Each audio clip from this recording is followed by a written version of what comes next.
এখন দেশে মোদী সরকারে এক চরম অবর্ণনীয় অত্যাচার বাঙালিদের উপর চলছে। বাংলা ভাষায় কথা বললেই তারা বিদেশি, ভাবতেই পারা যায় না। স্বাধীনতার পরে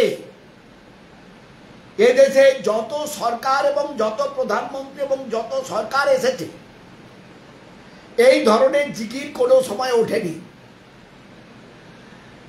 দেশে বিজেপি শাসিত রাজ্যগুলো তারা যে ধরনের বাঙালিদের অত্যাচার করছে তা সংবিধান বিরোধী। বাংলা ভাষায় কথা বললেই নাকি বিদেশি। ওরা কি জানেন না পশ্চিমবঙ্গ ভারতবর্ষের একটি বৃহৎ অঙ্গরাজ্যদের মধ্যে একটি? ওরা কি জানেন না জনগণ মন অধি যিনি রচনা করেছেন তিনি একজন বিখ্যাত বাঙালি বিশ্বকবি রবীন্দ্রনাথ ঠাকুর, যিনি দেশকে নোবেল এনে দিয়েছেন? ওরা কি জানেন না স্বামী বিবেকানন্দ আমেরিকার মাটিতে দেশের ইতিহাস তৈরি করে দিয়ে এসেছেন পরাধীন ভারতবর্ষে? ওরা কি জানেন না যে বন্দে মাতরম ধ্বনি, জয় হিন্দ ধ্বনি এই বাংলায় উত্থিত হয়েছিল? এরা যেভাবে করছে অত্যাচার, তার বিরুদ্ধে সমগ্র বাঙালিদের একত্রিত হয়ে সোচ্চার হতে হবে। তার কারণটা কি? সম্পূর্ণ সংকীর্ণ রাজনীতি এদের কাজ করছে। এরা বারবার চেষ্টা করছে, পরিযায়ী পাখিরা দিল্লি থেকে আসছে, কি লোকসভা কি বিধানসভায় প্রতিটি নির্বাচনে এরা যে কথা বাংলার মানুষকে বলছে, বাংলার মানুষ এদেরকে কোনোভাবে নিচ্ছে না, প্রত্যাখ্যান করছে। ওরা যাই বলুক, 2026 সালে আগামী বিধানসভা নির্বাচনে মমতা বন্দ্যোপাধ্যায়ের নেতৃত্বে, অভিষেক বন্দ্যোপাধ্যায়ের সেনাপতিত্বে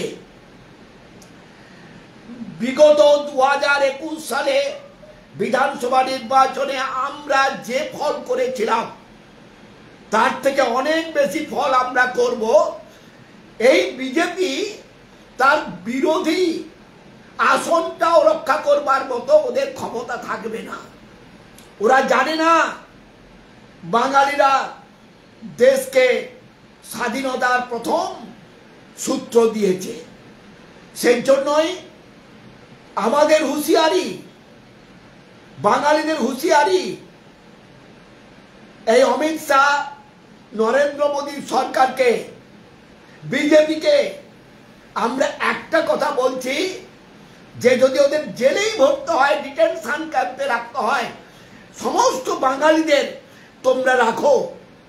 তা না করে তোমরা বিচ্ছিন্ন ঘটনা করে বাঙালিদের কোথায় তারা পরিযায়ী শ্রমিক কাজ করতে গেছে তাদের উপর তোমরা অবর্ণনীয় প্রশাসনিক অত্যাচার বিজেপির সমস্ত ক্যাডার বাহিনী এবং তাদের সরকার এসব কাজ করছে।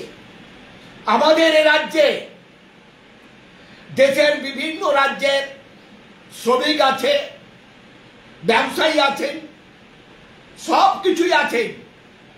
বাঙালিরা তারা এতই সহনশীল, তাদের সম্পূর্ণ ওই অত্যাচারিত হওয়ার পরেও এক বিন্দু তারা কিন্তু ওই সব রাজ্যে শ্রমিক হোক, ব্যবসায়ী হন, চাকুরিজীবী হন, অধ্যাপক হন, যাই হন না কেন, তাদের সমানভাবে তাদের মর্যাদা দিয়ে থাকেন বাঙালিরা।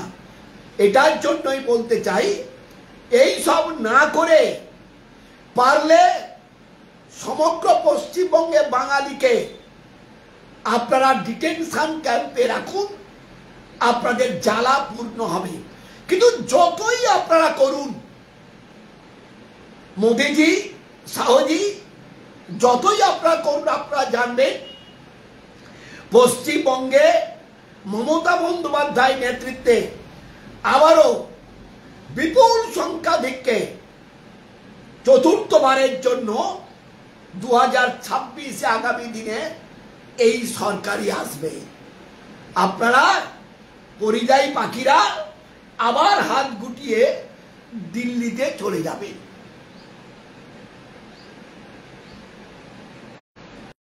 সকল বাঙালিকে জন্য সেটা বলেছি।